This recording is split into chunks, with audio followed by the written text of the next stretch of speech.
Oke, good morning, Kaleb. Apa kabar? Semoga kita semua dalam keadaan sehat ya. Oke, Kaleb. Hari ini kita akan melanjutkan materi kita minggu lalu, yaitu menelaah unsur buku fiksi dan non-fiksi. Oke, sebelumnya teacher akan sampaikan tujuan pembelajaran kita hari ini, yaitu menelaah unsur buku fiksi dan non-fiksi yang dibaca. Sementara nilai karakter yang akan dikembangkan bagi siswa, yang pertama cermat, dan yang kedua itu adalah percaya diri. Oke, Kaleb? Ya, kita langsung saja ya.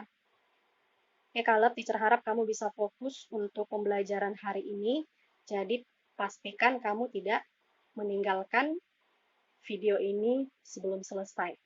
Oke? Nah, buku fiksi dan non-fiksi dibedakan tidak hanya berdasarkan sifatnya saja. Jadi, berdasarkan unsur pembangun teks, buku fiksi memiliki perbedaan yang sangat mencolok dengan buku non-fiksi, baik itu dari segi strukturnya maupun dari bahasa yang digunakan. Oke. Sampai di situ paham ya, Kaleb? Ya, struktur karya fiksi. Ya, sebelum kita bahas ini, struktur karya fiksi, kamu dengarkan sebentar penjelasan teacher. Jika dilihat dari sisi struktur teks, buku fiksi itu dibangun berdasarkan alur cerita yang mengalir, mulai dari pengenalan, permasalahan, konflik, klimaks, antiklimaks, sampai penyelesaiannya. Jadi di sisi lain, buku non-fiksi itu dibangun bab demi bab yang dipaparkan dengan menggunakan pendekatan keilmuan atau berdasarkan teori tertentu. Paham ya, Kaleb? Ya, itu tadi hanya sekedar pengantar saja. Oke, fokus ke sini ya, struktur karya fiksi. Perlu kamu ketahui, Kaleb, sebuah teks fiksi itu dibangun oleh berbagai unsur yang saling mendukung atau berkaitan. Nah, secara umum, ada dua unsur pembangun dalam teks fiksi. Nah, apa aja, teacher? Teacher sudah buat di slide. Untuk yang pertama, unsur intrinsik. Ini maksudnya unsur-unsur yang berada di dalam cerita fiksinya atau buku fiksinya. Jadi berbeda dengan unsur ekstrinsik. Jadi ini merupakan kebalikan dari unsur intrinsik. Nah, unsur ekstrinsik ini merupakan unsur yang berada di luar cerita fiksi. Nah, sebelum-sebelumnya juga teacher sudah sering ya, Nak, untuk menjelaskan perbedaan antara unsur intrinsik dan unsur ekstrinsik di dalam sebuah cerita fiksi. Ya, oke. Ya, kita masuk ke unsur-unsur intrinsiknya. Ya, kita akan bahas satu persatu. Sekarang kita bahas dulu khusus untuk unsur intrinsik. Berarti unsur yang berasal dari dalam cerita tersebut. Ya, apa aja teacher unsur-unsur intrinsik sebuah buku fiksi? Nah, yang pertama itu adalah tema. Ini ya, Kaleb, jelas ya di slide ya. Tema itu merupakan ide pokok yang menjiwai seluruh cerita. Jadi intinya tema ini merupakan jiwa dari sebuah cerita fiksi. Ya. Oke. Yang kedua, tokoh dan penokohan. Nah, berbicara tentang tokoh dan penokohan, ini berkaitan dengan pelaku yang terlibat dalam peristiwa yang memiliki watak dan sifat tertentu. Jadi, tokoh ini merupakan pelaku yang terlibat, tetapi kalau penokohan ini merupakan watak dari tokohnya. Oke, yang ketiga ada latar. Latar ini berkaitan dengan tempat, waktu, dan suasana yang terdapat di dalam cerita fiksi tersebut. Oke, yang keempat, itu ada alur.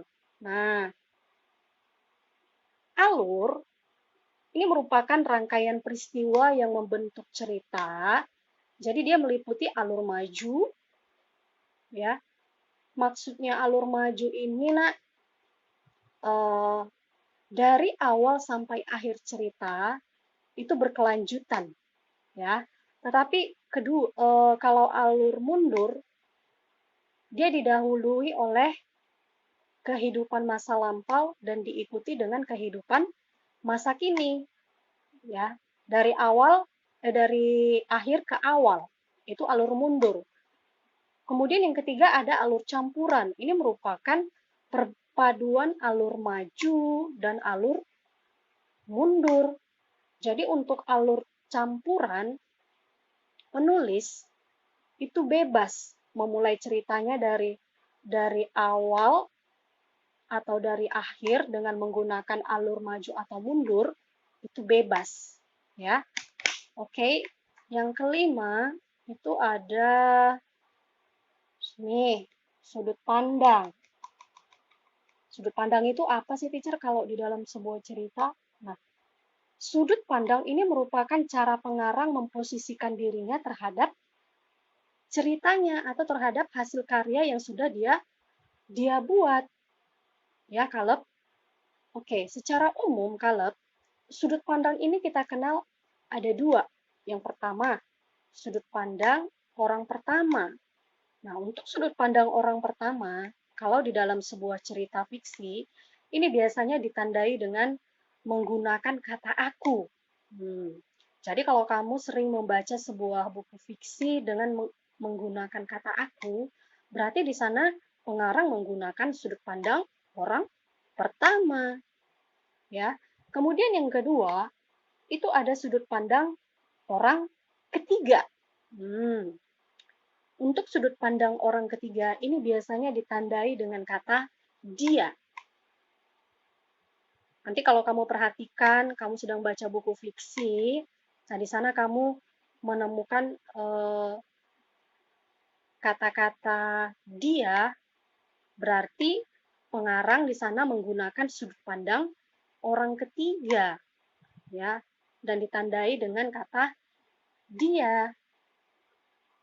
Oke. Yang keenam, nih, amanat. Ini yang terakhir ya, Caleb. Amanat ini merupakan pesan moral yang hendak disampaikan pengarang dalam cerita. Jadi pada umumnya, kalau amanat dalam sebuah buku fiksi itu mengandung nilai-nilai kebajikan atau kearifan hidup yang berguna bagi pembacanya. Oke, jadi unsur-unsur intrinsik sebuah buku fiksi itu tadi ada 6 ya, kalau teacher ulang kembali. Yang pertama tema, 2 tokoh, 3 latar. Oke, teacher ulang aja dari sini. Yang pertama tadi ada ya tema, 2 tokoh dan penokohan, 3 latar, 4 alur, 5 sudut pandang, dan yang terakhir ada amanat. Paham sampai di sini, Caleb? Berharap kamu bisa paham ya sampai di sana. Oke, itu tadi unsur intrinsiknya kan? Iya, jadi kita belum masuk ke unsur ekstrinsiknya. Oke.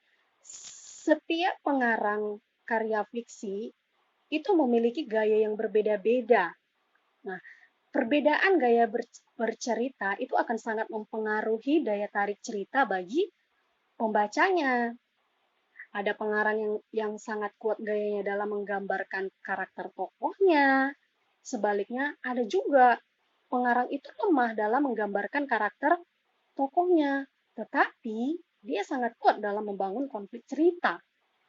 Nah, dari sini kita bisa menyimpulkan bahwa pada tahap inilah unsur ekstrinsik itu dapat digunakan oleh penulis. Jadi yang perlu kamu ingat, Caleb, Kalau unsur ekstrinsik itu berkaitan dengan latar belakang penulis, pengaruh lingkungan, atau isu-isu terkini. Ya. Jadi itu untuk unsur intrinsik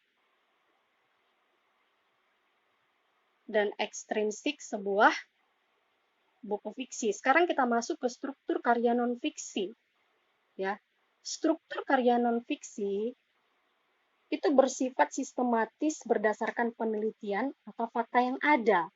Jadi, struktur tersebut itu juga dapat ditentukan berdasarkan teori pada suatu ilmu pengetahuan, sehingga informasi yang akan disampaikan itu akan disampaikan dengan jelas, logis, dan dapat dipertanggungjawabkan. Ya. Struktur karya non-fiksi itu dapat diidentifikasi dengan cara menentukan alur penjelasan teks non-fiksinya. Jadi biasanya karya non-fiksi ini diawali dengan pendahuluan yang berisi penjelasan umum mengenai suatu permasalahan atau tema yang diangkat penulisnya.